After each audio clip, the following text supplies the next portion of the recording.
आदाब नाजरीन, मुनसिफ टीवी में आपका इस्तकबाल है। ख़ास मुलाकात प्रोग्राम के साथ मैं हूं सैयद अहमद जिलानी।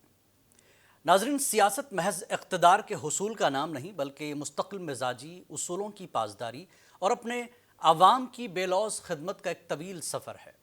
और आंध्र प्रदेश की सियासत में जब हम किसी ऐसी शख्सियत का जिक्र करते हैं जिसने स्टूडेंट लाइफ से लेकर काबीना के मुशीर तक हर मरहले पर अपनी काबिलियत का लोहा मनवाया, तो एक नाम सबसे नुमाया नज़र आता है और वो है जनाब मोहम्मद अहमद शरीफ साहब का। जनाब अहमद शरीफ साहब, आपका बहुत बहुत इस्तकबाल है मुनसिफ टीवी में। नाजरीन, अहमद शरीफ साहब उन चंद खुश नसीब रहनुमाओं में शामिल हैं जिन्होंने 1982 में NT रामाराव के साथ तेलुगु देशम पार्टी की बुनियाद रखी और आज 4 दहाइयाँ गुजर जाने के बावजूद इसी परचम तले खड़े हैं। उन्होंने साबित किया कि सियासी वफादारी क्या होती है।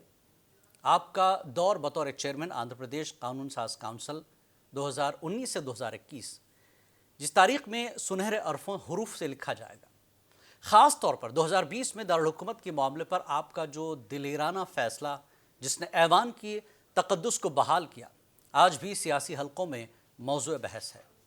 तो हालिया दिनों में वज़ीर आला चंद्रबाबू नायडू ने आप पर एक बार फिर एतमाद करते हुए आपको रियासती मुशीर बराए अक़लियती उमूर मुक़र्रर किया है, जिसमें आपको काबीना वज़ीर का दर्जा हासिल है।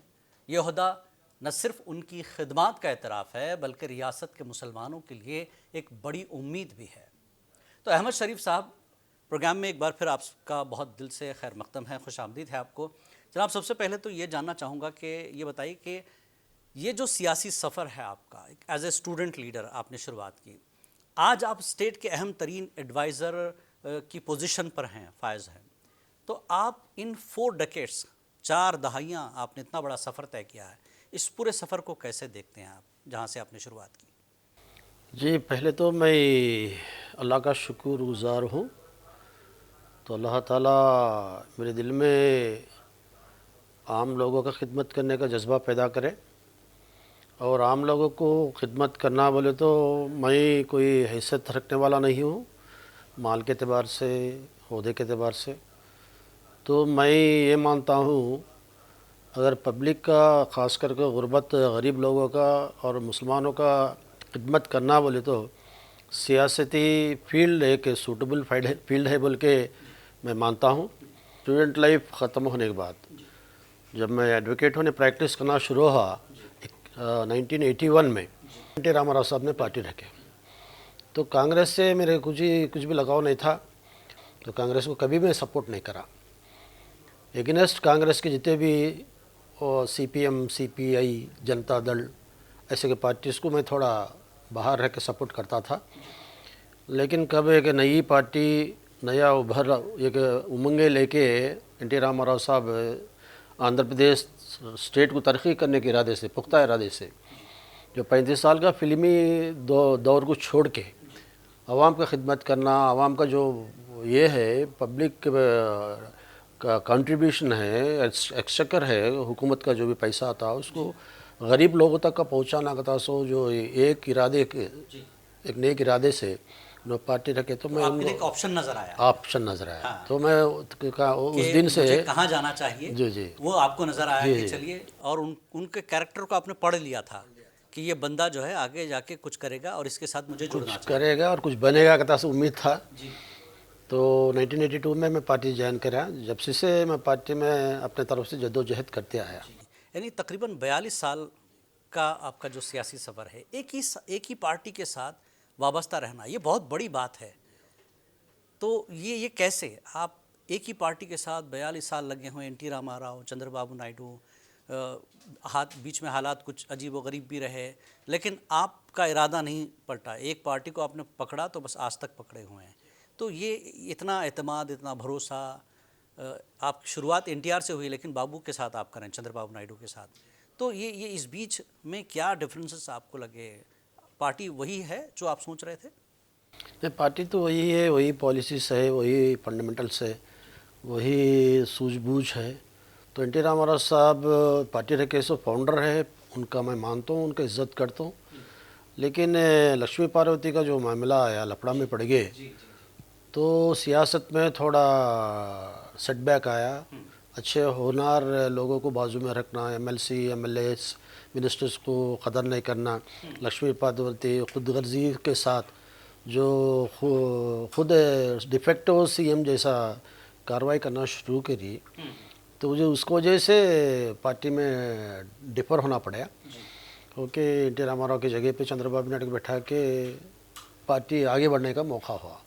तो ऐसा नहीं करते तो क्या होता था, वो लक्ष्मी पार्वती पूरा पार्टी पर हावी हो जाती थी, तो पार्टी नाम निशान सगा हो जाता था। ये करने की वजह से पार्टी को चंद्रबाबू नायडू एन.टी. रामाराव जो फाउंडेशन डाले, वो फाउंडेशन और मजबूत करके आगे बढ़ाने का मौका पार्टी का मकसद ख़त्म हो जाता था। मकसद खत्म। जी बिल्कुल।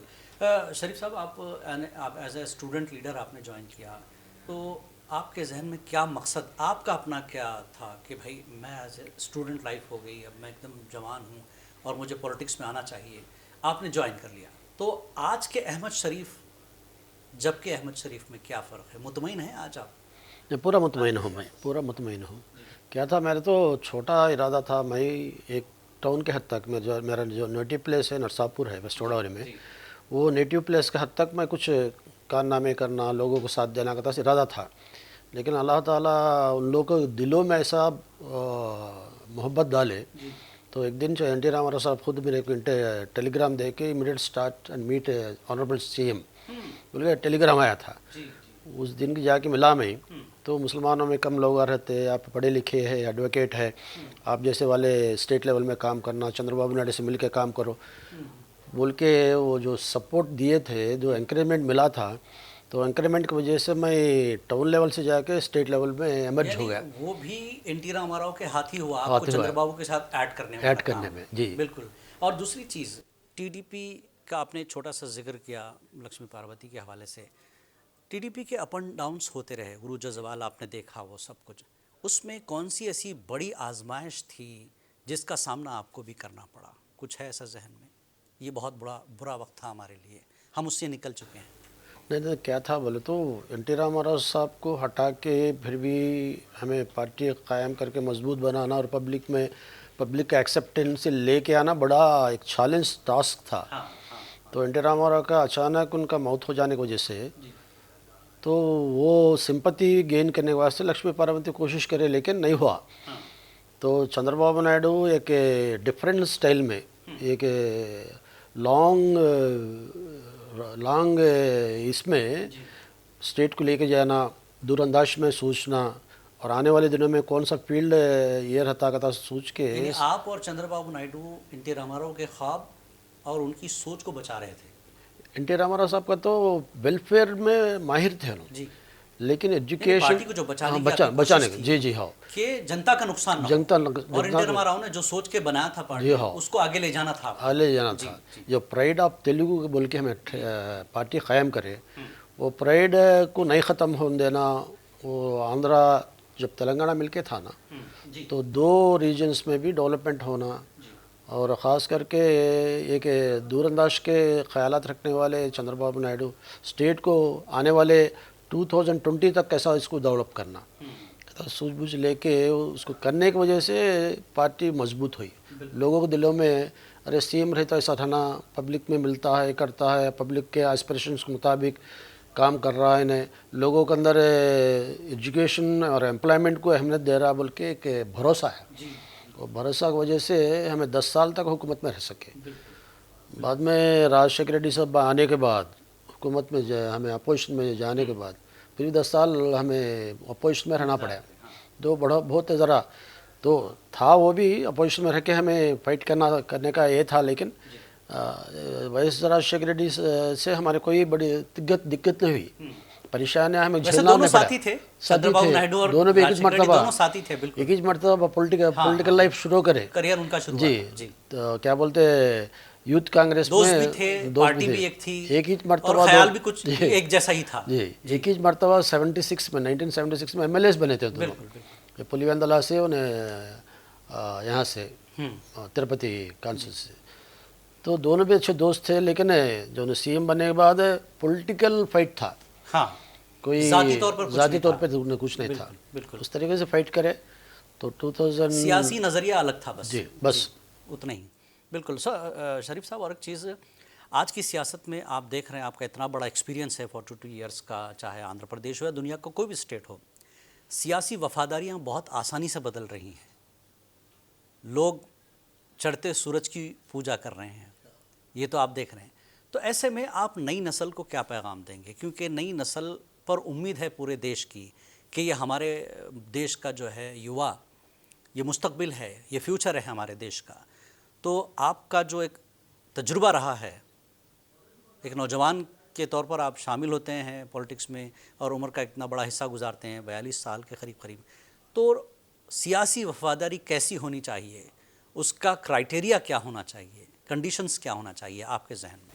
आप जो बोले थोड़ा मुश्किल सवाल है जी आजकल में पॉलिटिशियंस में कोई वफादारी का बात नहीं रही। जी तो जो हुकूमत में आया उसको उसके पास जाना, उसमें जम जाना और पार्टी बदल करना, बदल करते जाते हैं लोग। तो सिंसियरिटी कथा सो कम होते जा रहा, लीडर्स में कम होते जा रहा। और वर्कर्स तो स्टैंडर्ड है, जितने भी वर्कर्स बेस लेवल पे है वर्कर्स तो स्टैंडर्ड है। उनकी वजह से पार्टी पॉलिटिकल पार्टियाँ से एग्जिस्टेंसी है। तो ऊपर के जो लीडर्स है, एमएलए एमपी मिनिस्टर लेवल पे जो लीडर्स है, उन्हाँ के तो स्टैंडर्ड नहीं है उन लोगों में। हुकूमत रहे तो पार्टी में रहते, नहीं हुकूमत रहे तो 50% भी दूसरे पार्टी में चले जाते, एमएलए जीतने के बाद भी। तो ये हालात है। लेकिन मेरा जितने भी यूथ है, नौजवान तबका है, तो नौजवान तबका को पॉलिटिक्स में रहना ज़रूरी है। हिंदुस्तान का दारो मदार पूरा पॉलिटिकल सिस्टम में डिपेंड होके है। जो एमपी बनता चीफ प्राइम मिनिस्टर चुन लेता, जो एमएलए बनता वो चीफ मिनिस्टर चुनता। तो हुकूमत बनाना बोले तो वो पब्लिक का वोटिंग के ज़रिए से होता, वो भी पॉलिटिकल पार्टीज कंटेस्ट करते हैं, दूसरे कोई नहीं कर सकते। नहीं सिस्टम में पॉलिटिकल पार्टी के अलावा दूसरे सेट होते नहीं। एक इंडिविजुअल आके बन नहीं सकता। पॉलिटिकल सिस्टम में जदोजहद करना पड़ता, पब्लिक में वो कॉन्फिडेंस क्रिएट करना पड़ता। तो नौजवान तबका जितने भी है, पॉलिटिक्स को समझना, समझ के इसके अंदर कौन सही है कौन गलत है और किसको हमें साथ देना, किसको हमें साथ नहीं देना। और ये क्या है बोले तो एक स्टेट है, दूसरा कंट्री है। हिंदुस्तान को भी मजबूत रहना, हिंदुस्तान में जो डेमोक्रेसी है, ये डेमोक्रेसी की मजबूत बनाना, तो इसके लिए काम करना। पूरा इंफॉर्मेशन गैदर कर लेना, उस पर इंफॉर्मेशन को सही माने में उसको एनालाइज करना और अच्छे को साथ देना, बुरे को थोड़ा खिलाफ करना, उसको नाकाम करना। तो आजकल में सोशल मीडिया आके सोशल मीडिया सही को झूठ, झूठ को सही भी बना देते हैं। उसको जैसे सोशल मीडिया में आते हैं सो जितने भी इंफॉर्मेशन है उसको जान पड़ताल करना। हदीस में है ना, अल्लाह के रसूल क्या फरमाए, और कोई एक चीज़ कोई बोले तो उसको 1 से 2 मरतबा जांचो बोले। उसके वास्ते एक ही मरतबा हम उसके ऊपर डिपेंड होके उसके बराबर हमें रिएक्ट होगे तो गलत को साथ देने वाले बनते हैं। नहीं, बड़ी बात यह है कि जनता की सेवा का जज्बा हो एक लीडर में। अगर आपको अपने तौर पर कुछ हासिल करना है तो उसके लिए बहुत सी जगह है अपनी चीज़ हासिल करने के लिए। लेकिन सियासत में आने का मकसद, जैसा कि आपने शुरुआत की कि आपका जज्बा था कि मैं लोगों की कुछ सेवा कर लूँ, लोगों की खिदमत कर लूँ, इस जज्बे से आप आज तक उसी पार्टी में, हालांकि आपको मौके मिले ही होंगे, कई बार मौके मिले होंगे, इतने सीनियर लीडर हैं आप, मौके मिले, लेकिन ये भी नहीं, मैं उस तरफ तवज्जो नहीं दिया। जी ध्यान आते हैं लोग, आते हैं। क्योंकि आपकी ईमानदारी, फिर आपकी बुर्दबारी, आपकी मेहनत, ऐसे लीडरों को कोई नहीं छोड़ता। फ़ोन कॉल तो आए होंगे आपको जी कि शरीफ साहब पर्सनल ना कि मिले तो है आपका, कब आएंगे आप? हाँ, पूछा है कभी किसी ने? पूछे है ना थोड़े पार्टी बता है। सकते हैं हाँ, अगर मुनासिब हो? नहीं, मेरे क्या था बोले तो मैं जब मंडली चेयरमैन था, लेजिस्लेटिव काउंसिल का चेयरमैन था, उस टाइम पे मैं तेलुगुदेशम पार्टी के तरफ से मेरे को चेयरमैन ने मुनक़िद किया गया है। तो तेलुगुदेशम पार्टी के जितने भी वहाँ पर एमएलसीज है, 29 लोग थे एमएलसीज। तो वाईएसआरसीपी हुकूमत में आ गई अचानक 2019 में। तो उन लोग हुकूमत में है, लेकिन काउंसिल में उन लोग का स्ट्रेंथ नहीं था, 9 थे उनका स्ट्रेंथ। तो वो टाइम पे ये 3 कैपिटल्स का जो बिल आया, वो बिल को एक्सेप्ट करना करो और हमारी पार्टी में आ जाओ, आपको फिर भी आपको चेयरमैन देंगे, आपको जो भी चाहे वो करेंगे। वो भी लेकिन अपना काम करवाने के लिए आपको काम करवाने के लिए हाँ ऑफर करे। जी जी। लेकिन मैं बोल दिया उन लोग सिर्फ साहब बड़ा बड़ा मतलब ये पूरा बहस इस पर बड़ी रही सियासत में। 3 कैपिटल का जो मामला आपने यहाँ पर हल किया है, इसमें सख्त मौक़िफ़ आपने अपनाया, और इससे पीछे क्या सोच थी आपके 3 कैपिटल्स, क्योंकि आप खुद देख रहे थे, आपका स्टेट है, तो ये सारा काम आपने किया कैसे, इस इशू को आपने कैसे निपटा? तो क्या है, बड़ा चर्चा में रहा। जी जी, ये क्या है बोले तो इंसाफ के तरफ मैं इंसाफ करना चाहता सो इरादे में था मैं। तो 151 एमएलएस का स्ट्रेंथ था उन लोगों के असेंबली में जी। तो उन लोग पास कर लेके आए 3 कैपिटल्स का बिल। तो उन लोग यहाँ पर मेजॉरिटी नहीं है, तो उन लोग क्या बोलते हैं, हुकूमत में हमें है, हमारा बात चलना, असेंबली में पास हुआ, लेजिस्लेटिव काउंसिल में भी पास करो, हाँ। नहीं करे तो ठीक नहीं रहता, अगर नहीं पास करते तो मैं रिजेक्ट तो करो बोले ना। तो वहाँ पर 29 लोग एक नोटिस दिए मेरे को, सेलेक्ट कमेटी को भेजाओ बोल के, मेजॉरिटी लोग, तो रूल के खिलाफ नहीं कर सकता मैं। तो उन लोग लॉयर होना भी बड़ा काम आया जी सियासत और लॉयर है ना जी, 2 चीज़ें जी। फिर भी क्या था बोले तो तकरीबन 30,000 एकर्स विदाउट वन पाई लोग जो वहाँ पर फार्मर्स है ना, वो लैंड कैपिटल के लिए दे के है। और इलेक्शन से पहले जगनमोहन रेड्डी साहब भी, मैं अमरावती का खिलाफ नहीं है, मैं अमरावती को सपोर्ट करता हूँ, मैं अमरावती कैपिटल रहता, कोई తెలుగుదేశం वाले गलत सलत बातें बोल रहे, मैं जीते तो मेरे हुकूमत आए तो अमरावती को खारिज कर देते, अमरावती नहीं रहता कैपिटल बोल के बोलते हैं, ऐसा नहीं मानो, मैं तो अमरावती के सपोर्ट में है बोल के बोले। खबरें तो 151 सीट्स जीते कि उनका दिल बदल गया, बदल के 3 कैपिटल का लेके चले। अच्छा, इसमें आंध्र प्रदेश के जनता का कितना दबाव था, उनकी सोच क्या थी, जनता की सोच, क्योंकि फैसले तो जनता की सहूलत के लिए होते हैं ना, पार्टी करे या सरकार करे, वो फैसला जनता के हिसाब से करना पड़ता। तो आवाम क्या सोच रही थी, 1 कैपिटल या 3 कैपिटल, चलिए रहने दीजिए। नहीं, आवाम जितने भी है मेजॉरिटी आवाम में 1 कैपिटल सोच रही थी। अच्छा, अमरावती ज़्यादातर लोगों का तासुर यही था। क्यों बोले तो ऑलरेडी वहाँ पर फाउंडेशन डाले, कम से कम 5,000 करोड़ रुपए खर्चा हुआ, वहाँ पर बिल्डिंग्स फाउंडेशन स्टेज में है, कंस्ट्रक्शन स्टेज में है, प्राइम मिनिस्टर खुदा के ना फाउंडेशन डाले सो है।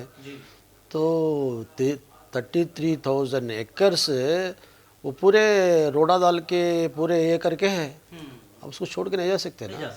ये कहीं भी आंध्र प्रदेश, हिंदुस्तान में बहुत सारे स्टेट है, कभी एक स्टेट के ही कैपिटल है। यानी आपका वो काम सियासी जज्बात और अवामी जज्बात के ऊपर था डिपेंड, आपने उस हिसाब से फैसला किया है? सियासी जज्बात नहीं था मेरे में, अवामी जज्बात था, और मेरे में ईमान जाग गया जी कि मुझे जो भी करना है ईमानदारी से फैसला करना है, अल्लाह ताकि हर कोई कबूल करे इस फैसले को, अल्लाह को जवाब देना है। अच्छा, इस फैसले के बाद जनता का रिएक्शन क्या था? बहुत अच्छा था आपके ताल्लुक से बहुत अच्छा। किस तरह का रिएक्शन आपको मिला, शरीफ साहब आपने ये क्या कर दिया? जी, अच्छा किया बोल के बहुत एक्सेप्ट वाईएसआरसीपी के लीडर्स कैडर के अलावा यहाँ तक वाईएसआरसीपी के थोड़े वोटर सिंपथाइजर्स भी मेरे से बातचीत करे, अच्छा करे, आप नहीं था वो सही नहीं था, 3 कैपिटल सिस्टम करेक्ट नहीं था, अब जो डिसीजन ले सही लिए बोल के भी बहुत सारे लोग मेरे फ़ोन करे, और पूरा धूम हो गया स्टेट में, पूरे लोग अखबारों में, मीडिया में, पूरे में पॉजिटिव रिस्पॉन्ड था। शरीफ साहब, और एक चीज़, आप स्पीकर चेयरमैन भी रहे, तो उस हवाले से आपके ख्याल में हाउस का जो तकद्दुस है, हम देखते हैं शोर शराबा, चिल्ला चिल्ली, कोई गाली गलौज होती है ऐवान में, उसके तकद्दुस को बरकरार रखने के लिए एज ए स्पीकर चेयरमैन को किन लिमिटेशंस का ख्याल रखना बहुत ज़रूरी है? नहीं, वो तो क्या था, मेजॉरिटी टीडीपी रहने की वजह से गवर्नमेंट के जो भी बिल आता उस पर बहस होती थी, गर्मा गर्मी डिस्कशंस चलते थे, तो दोनों को पैसिफाई करके दोनों को मिला के जो भी है ज़्यादा तौर पर झगड़ा ये नहीं, जैसा जितना हो सकता है एज़ पर रूल करने की कोशिश करते थे। लेकिन क्या हुआ, जब 3 कैपिटल का मसला आके मैं एक डिसीजन ले लिया तो मेरे पे जुल्म ज़्यादती करे, मेरे को मज़हब के नाम पे गालियाँ दिए, ये सियासत में बड़ा पहला टारगेट यही है। ये हाउस में करे, हाँ। हाउस में करे। गवर्नमेंट उन लोग हुकूमत में रहने की वजह से पूरे टीवी चैनल्स का रिले बंद कर दिए। हाँ। और माइक का कट कर दिए। अच्छा। और पूरे मिनिस्टर से पूरे घेर लेके मेरे को बहुत बेइज्जती तौर तरीके में गाली गलौज करना शुरू करे। तो जो करना था रूल के बराबर करें, हम जो करना लेकिन है आपको जो फैसला करना था तो कर लिए। कानून जो कह रहा था आपने वो किया, रूल के बराबर कर लिया। रूल के बराबर। हाँ। बिल्कुल। सर और एक चीज़, सीएम चंद्रबाबू नायडू ने आपको जो है एक कैबिनेट रैंक, जो एक एडवाइज़र मुकर्रर किया है, तो उस हवाले से इस पोस्ट की सबसे अहम प्रायोरिटी क्या है?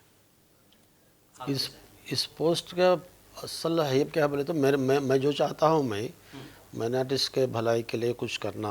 कभी भी मैं एमएलसी बनूँ, चेयरमैन बनूँ, या इसके पहले माइनॉरिटीज़ फाइनेंस कॉरपोरेशन बनूँ, या एपी हाउसिंग कॉरपोरेशन चेयरमैन बनूँ, तो हर एक मरतबा मैं माइनॉरिटीज़ तबके के लिए क्या कर सकते हैं, मैं कितना ज़्यादा फ़ायदा पहुँचा सकते हैं, हुकूमत के जानिब से क्या क्या खिदमत कर सकते हैं, किताब से मैं सोच रहा था, कोशिश रहती थी।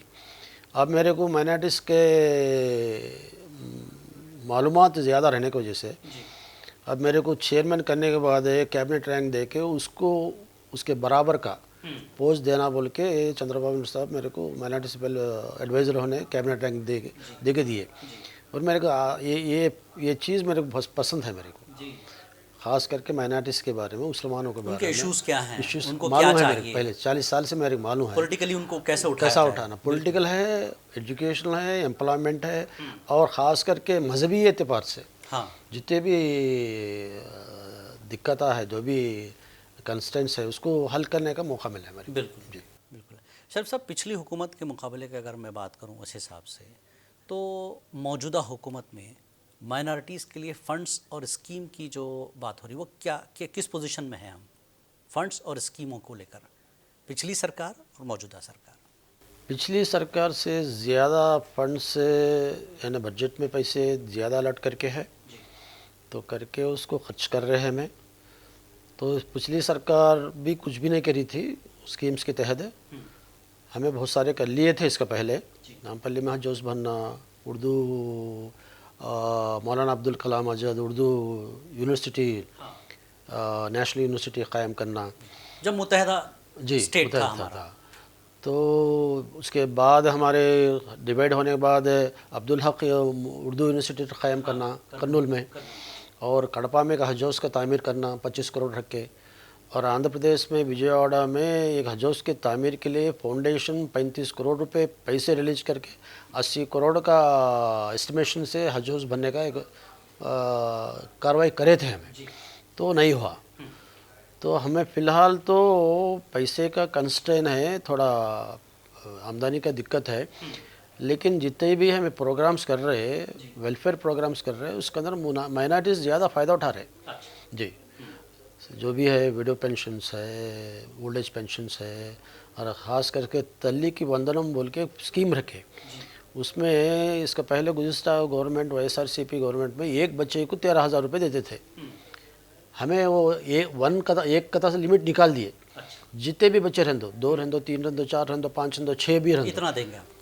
नहीं, एक को 13,000 एक बच्चे को। यानी बढ़ा दिया आपने, फंड बढ़ा दिया, फंड एक हिस्सा, वो कितने बच्चे रहते उतने बच्चों को पढ़ाने का सहूलत कर दिए। ओके जी, ये अच्छा अनलिमिटेड हो गया। और उर्दू को तरक्की करने के लिए चंद्रबाबू नायडू साहब, इसका पहले भी 1100 टीचर्स को अपॉइंटमेंट करना हुआ, तो 2012 में 2012 नहीं होता 14-15 में। अब पर्सनल DSC है, उसके अंदर 700 उर्दू टीचर्स पोस्ट को फिलअप करना हुआ, और थोड़ी टीचर्स पोस्ट है भी। और चंद्रबाबू साहब एक अब्दुल कलाम आज़ाद का जो बर्थडे सेरेमनी हुआ, उसमें अच्छी अजीब बात बोले, जो भी मुसलमान उर्दू मादरी ज़ुबान सीखना चाहता है वहाँ पर हमें टीचर ज़रूर से देंगे। आप लोग कहाँ हैं कि बोलो 20 बच्चे अगर है वहाँ पर टीचर हमें देंगे, चाहे वो क्या है सर्व शिक्षा अभियान से रहने दो, नहीं तो टीचर्स के रहने दो, हमें फरहम करते। उर्दू सीखना ज़रूरी है, आप लोग को उर्दू प्रमोट करेंगे। तो ये बात थी। यानी सरकार के नए मुश्किल हालात में भी मैक्सिमम आप माइनॉरिटीज़ के लिए स्कीम्स और फंड्स फराहम कर रहे हैं। बिल्कुल बिल्कुल। सर और एक चीज़, रियासत के मुसलमानों के हवाले से अगर हम बात करें तो जो सेंस ऑफ सिक्योरिटी का इशू है अभी पूरे देश में आप देख रहे हैं, हिंदू मुसलमान चल रहा है, तो आपके सरकार के पास क्या कदम उठाए जा रहे हैं कि वो आंध्र प्रदेश में ना हो? नहीं, तेलुगुदेशम पार्टी बुनियादी एतबार से पहले शुरुआत से एक सेक्युलर ख्यालात की पार्टी है। आपको भी मालूम है, यहाँ के हैदराबाद के लोगों को मालूम है 1983 के पहले फसादात होते थे ओल्ड सिटी में। इंडिया हमारे साथ तजुर्बा नहीं रहने के बावजूद, सिनेमा एक्टर रहने के बावजूद, 83 में सीएम होने के बाद वो फसादात को ख़त्म करे, भाईचारे को कायम करे। तो उसी तरीके में वो फुल स्टेप में चंद्रबाबू नायडू काम कर रहा। मतलब वो चीज़ आज भी जारी है? आज भी जारी है। तेलुगुदेशम पार्टी एक सेक्युलर पार्टी है, रहेंगी, अब है, आइंदा भी रहेंगे। अपना जो पॉलिटिकल एस्टैब्लिशमेंट है वो बाकी रहेगा। सेक्युलर जो कॉन्सेप्ट है वो बाकी रहेगा। हमारे को किसी से लेन देन नहीं, जिससे भी हमें इलेक्शंस में मिलके कंटेस्ट करे, उनके जो पॉलिसीज है, उनके ख्यालात से हमारा कुछ भी लेन देन नहीं। हमारा जो पॉलिसी है, हमारा जो सिस्टम है, हमारा जो फंडामेंटल्स है, वो पार्टी के जो चीज़ें है उसको हमें ये करते। चाहे हिंदू और हिंदू, चंद्रबाबू नायडू से एक अच्छी अजब बात बोले थे एक मरतबा, एक आंख मेरे हिंदू है तो दूसरा आंख मुसलमान बोले थे जी। इतने अच्छे ख्यालात है, ख्यालात ज़ाहिर करने वाले चीफ मिनिस्टर मैं पहली मरतबा चंद्रबाबू नायडू दिखा। उन्होंने हर मरतबा मीटिंगों में, हमारा पॉलिट मीटिंग चलता रहता, मुसलमानों में गरीब व गुरबत ज़्यादा है, एक कमाता 10 खाते, उन लोग में एजुकेशन नहीं है, एम्प्लॉयमेंट नहीं है, एक घर में 2-3 फैमिली रहते उन लोग, उनको घर भी ख़ास नहीं रहता। इन लोग को आगे बढ़ाना, इन लोग को एजुकेशन होने, एम्प्लॉयमेंट होने, हमें सही तरीके में उन लोग तरक्की में रास्ते में लाए तो खुद उन लोग आगे बढ़ते। हर कम्युनिटी के बैकग्राउंड से चंद्रबाबू वाकिफ़ हैं, ख़ास करके मुसलमानों के ऊपर एक ख़ास तवज्जो है। जी जी सर, और एक चीज़ वक्फ जायदादों के हवाले से अगर हम बात करें, चूँकि आप एडवाइज़र है सरकार के माइनॉरिटीज़ के इशूज़ को लेकर, तो ये जो हिफाजत का मामला है औक़ाफ़ की और जो नाजायज़ कब्ज़े हैं उसको छुड़ाना है, तो इसके लिए आपके पास ठोस मनसूबा प्लानिंग क्या है? क्योंकि औक़ाफ़ का आप जब एक स्टेट था तेलंगाना में, तो इसमें औक़ाफ़ के मामले में चंद्रबाबू नायडू ने जो काम किए थे, चाहे वो हज हाउस का काम हो, मौलाना आज़ाद नेशनल यूनिवर्सिटी का हो, औक़ाफ़ की जायदादें बचाई गई थी, जो भी पॉलिटिक्स भी हुई थोड़ी, इस पर वो अलग बहस है, लेकिन क्या आंध्र प्रदेश में वही काम हो रहा है औक़ाफ़ को लेकर बचाने का? जी, औक़ाफ़ को लेकर बचाने का कोशिश तो बड़े पैमाने पे तो नहीं हो रहा, लेकिन बचाने का तो कोशिश हो रहा। इसका पहले 2014 से लेकर 19 तक तकरीबन 200-250 एकड़ हमें दूसरे लोगों के कब्ज़े में था, उससे कोई फ़ायदा नहीं होती थी। तो 250 एकड़ इकबाल साहब स्पेशल ऑफिसर थे जब, IG इकबाल साहब, उनके अंडर में हमें वापस लिए। वो स्टेट अलग होने से पहले भी यहाँ थे इकबाल साहब? जी, इकबाल साहब थे हमारे आइटम वो स्पेशल ऑफिसर थे जी। तो आज के दिन भी हमें वक्फ जायदाद को हिफाजत करने का जो भी मंशूबा है उसको बरकरार रखते हुए उसको आगे बढ़ाने की कोशिश कर रहे हैं। उम्मीद एक्ट का क्या है, क्या कर रहे हैं? उम्मीद एक्ट के तहत जितने भी नोटिफाइड प्रॉपर्टीज़ है वक्फ पे, फर्स्ट सर्वे, सेकंड सर्वे, वक्फ सर्वे जो हुआ वो पूरे उम्मीद पोर्टल में अपलोड हो गए जी। और थोड़े 1200 इंस्टीट्यूशंस को अपलोड करने का है। तो लोगों में गलत फहमी है, अगर वक्फ बोर्ड में हमारा प्रॉपर्टीज़, हमारा मस्जिद, हमारा मदरसा जो भी गया तो उससे क्या होता, उन लोग का प्रॉपर्टी उनका हो जाता है, तो गलत फहमी है। तो उसको गलत फहमी को दूर करके उन लोग को भी हमें पोर्टल में अपलोड कराने वास्ते कोशिश कर रहे हैं। इंशाल्लाह जुलाई 6 तक का टाइम है जी। कलेक्टर्स का भी सहारा ले रहे हैं, कलेक्टर्स को भी इंस्ट्रक्शंस दिला रहे हैं हमें जी। तो थोड़े जो जगह पे क्या है बोले तो ख़ास करके जगह ख़रीद के मजीदा बंदिश हो है, थोड़े जगह पे गवर्नमेंट जगह पे मजीदा बंदिश हो है, उसी जगह पे पोजीशन सर्टिफिकेट लेके उम्मीद पोर्टल में चढ़ा के पूरे प्रॉपर्टीज़ की हिफाजत करने का मकसद में है। उसी कार्रवाई जारी है, यानी काम चल रहा है, चल रहा है। ठीक है सर, और एक शरीफ साहब की तरह अगर मैं ये देखना चाहूँ आंध्र प्रदेश की सियासत में मुस्लिम जो नुमाइंदगी है सियासी तौर पर, उसके लिए आप और आपकी पार्टी, ताकि लोगों को ये ना लगे कि सिर्फ अहमद शरीफ साहब हैं या 1-2-4 लोग हैं, ऐसा नहीं। आपके साबिक़ में लालजान पाशा साहब थे, एक डायनेमिक लीडर थे, आप भी हैं उसमें। तो मुस्लिम नौजवानों को TDP की तरफ जोड़ने या सियासत की तरफ जोड़ने के लिए सियासी नुमाइंदगी, भले ही आप किसी पार्टी में रहें, लेकिन एक स्टेट में मुस्लिम नुमाइंदगी बढ़नी चाहिए। इस पर आपका क्या ख्याल है, कैसे बढ़ाया जाए? नहीं, आज नारा लोकेश बाबू उन्होंने ये वर्किंग प्रेसिडेंट पोस्ट संभालने के बाद जी पॉलिट ब्यूरो में और स्टेट नेशनल जो पार्टीज है, पार्टी में डिफरेंट डिजिग्नेटेड्स रहते हैं, उसमें 15 नौजवानों को पोजीशन देना हुआ। 15 नौजवान शख्सियतों को। जी तो आने वाले दिनों में भी डिलिमिटेशन आने वाला है। अब 3 एमएलएस हमारे हैं, तो 3 के बदले में 6 एमएलएस या 8 एमएलएस, एमएलसीज भी इसके पहले जी एमएलसीज भी आने वाले दिनों में 18 एमएलसीज आने वाले हैं। उसमें 1-2 मुस्लिम्स को देने का ख्यालात में है। इसका पहले भी एमपी राज्यसभा में भी लालजान बादशाह को राज्यसभा दिए, और हमारे तेलंगाना के खलील रहमान सबको महबूब नगर के हमारे हुकूमत के दौर में दिए सो है। जी जी बाद में सैफुद्दीन साहब अनंतपुर के उनको भी एमपी दिए। तो आने वाले दिनों में हर एक इसमें भी मुसलमानों का सरकार के जहन में है माइनॉरिटीज को पॉलिटिकली ऊपर लाना है, पार्टी के जहन में है। जी जी चंद्रबाबू नायडू को जहन में है। आज लोकेश भी वही थिंक आउट कर रहे हैं मुसलमानों को साथ लेकर चलना। और जो 8% हमारा पॉपुलेशन है आंध्र प्रदेश में, 8% के लगे जैसा कंपोजिशन में लीडरशिप को उभार के लेकर आना। जी सर, चंद्रबाबू नायडू का 2047 विजन जो लॉन्च हुआ है, उसमें माइनॉरिटीज़ का हिस्सा आप कितना देखते हैं? क्योंकि अभी वक्त है और ये जिम्मेदारी आप जैसे लीडरों पर ही है, क्योंकि आप लोग अपना जानशीन नहीं ढूंढेंगे सियासत में, तो पार्टी में फिर वो मुस्लिम नुमाइंदगी नहीं बनेगी। आप ही को तैयार करना है मुस्लिम नौजवानों को। तो चंद्रबाबू नायडू का 2047 का जो विज़न है, उसमें मुसलमान कहाँ हैं और किस लेवल पे आ सकते हैं? नहीं, ये क्या है, मज़हब के अतबार से, कैस्ट के अतबार से बनाए सो विज़न नहीं है। पूरे अवाम को मिला के डेवलप करना, गरीबी को मद्देनज़र रखते हुए गरीबी को दूर करना, लोगों में हैसियत बढ़ाना, एजुकेशन बढ़ाना, एम्प्लॉयमेंट बढ़ाना, घर देना, हर एक को भी घर यानी ओन हाउसेस कंस्ट्रक्ट करके देना, ये पूरे चीज़ों में मुसलमानों में आए हैं। सबकी हिस्सेदारी होगी, सबकी हिस्सेदारी होगी। उसके अंदर मुसलमानों का जो भी शेयर है इंक्लूड है। जी जी शरीफ साहब, और एक चीज़, आप अपनी पॉलिटिकल जो सोशल लेगेसी है, पॉलिटिकल हो या सोशल लेगेसी, उसको किस तरह से याद रखना पसंद करेंगे? ये बड़ा आपका पर्सनल सवाल है, कैसे याद रखें? मेरा पॉलिटिकल जो लेगेसी है जी, अल्लाह ताला एक दे से मौका है। मैं इस पोजीशन को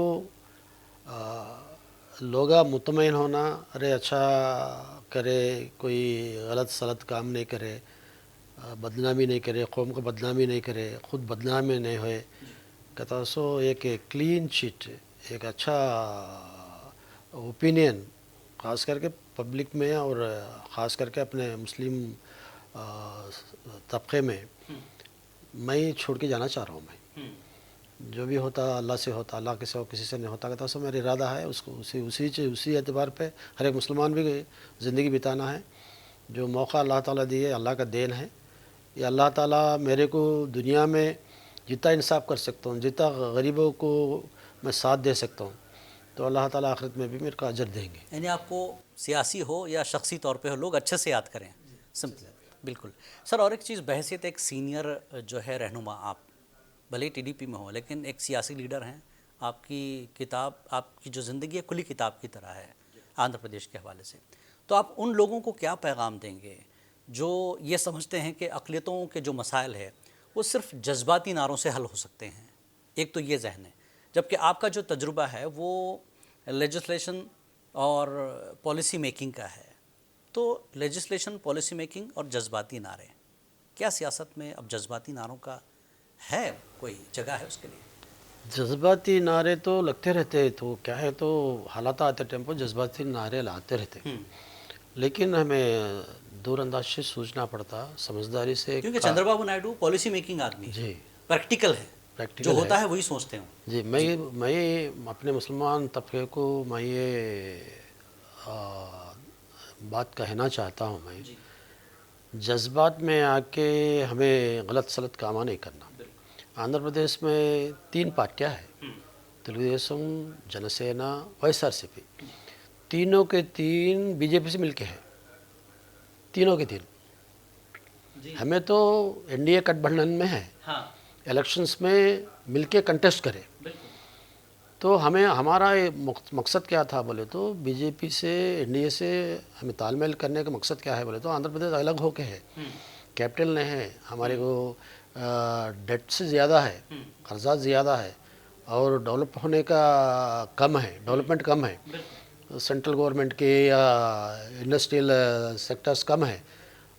उसके वास्ते सेंट्रल का सपोर्ट लेना ज़रूरी है और सेंट्रल का सपोर्ट के बगैर हम आंध्र प्रदेश को तरक्की के रास्ते में नहीं ले सकते। यानी सियासी और माशी तौर पर स्टेट मुस्तहकम हो जाए, मजबूत हो जाए। इसके लिए ये मकसद के लिए हम एनडीए में जुड़ के इलेक्शंस कंटेस्ट करके आंध्र प्रदेश को तरक्की के रास्ते में ले आने के हमें कोशिश कर रहे हैं, चाहे पवन कल्याण रहने दो चाहे चंद्रबाबू नायडू रहने दो। लेकिन यहाँ पर जो YSRCP है उन लोग इसके पहले हुकूमत में 2019 से लेके 2024 तक थे, जो भी बिल पार्लियामेंट में आया वो बिल को सपोर्ट करते हैं बीजेपी। ये भी बड़ा मसला रहा पार्लियामेंट में, बिल पार्लियामेंट में सपोर्ट करते हैं। आज के दिन भी वो पार्टी कायम होकर तकरीबन 15 साल हो रहा, आज के दिन भी खुलेआम कभी भी बीजेपी नुमाइंदे को क्रिटिसाइज नहीं करे, करना नहीं चाहते उन लोग। क्यों बोले तो उनके पर केसेस है, पूरे सीबीआई के केसेस हैं।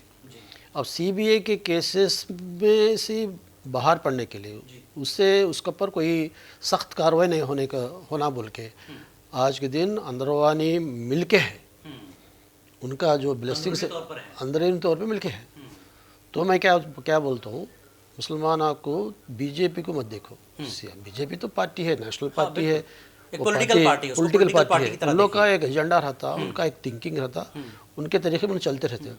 लेकिन तेलुगुदेशम पार्टी का एजेंडा एक है, थिंकिंग है, सेक्युलर ख्यालात है, ये आवाम को पूरे मिला लेके चलने का ख्यालात रखने की पार्टी है। इसमें तेलुगुदेशम पार्टी जितना मजबूत रहती है उतना सेक्युलरिज्म आंध्र प्रदेश में कायम रहता।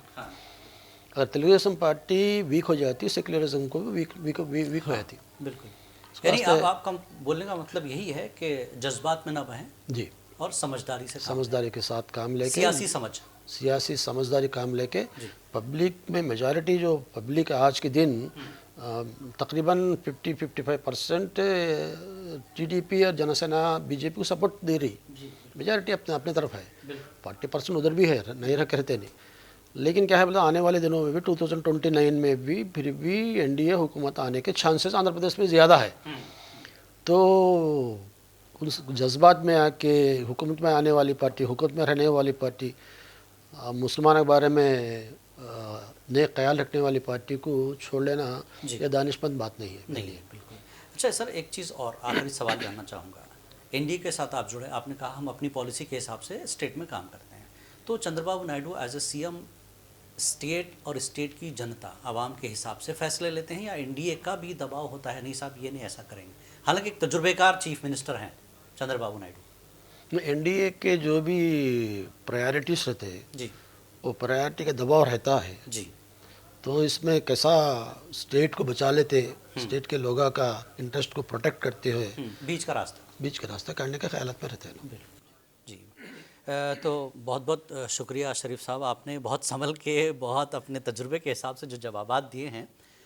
ये एक सीनियर लीडर की पहचान है और अच्छी बात यह है कि शरीफ साहब एक वकील भी हैं, तो सिर्फ वकालत, वकील वाली वकालत नहीं है, सियासी वकालत भी कर रहे हैं, टीडीपी की सीनियर लीडर हैं। एक बार फिर आपका बहुत बहुत शुक्रिया, आपने मुंसिफ टीवी को इस प्रोग्राम में वक्त दिया है। तो नाज़रीन, मोहम्मद अहमद शरीफ साहब जो कि सीनियर टीडीपी लीडर और मुशीर बराए अक़लियती उमूर आंध्र प्रदेश हैं, और आपकी सियासत एक खुली किताब है जहाँ उसूलों पर समझौता नहीं, आपकी सियासी तजुर्बा, आपका विज़न आंध्र प्रदेश की तरक्की और तामीर में एक कलीदी अहमियत रखती है। तो नाज़रीन, आज ख़ास मुलाकात में इतना ही। अगली बार कोई और ख़ास मेहमान के साथ आपसे मुलाकात होगी, तब तक के लिए इजाज़त दें। आदाब।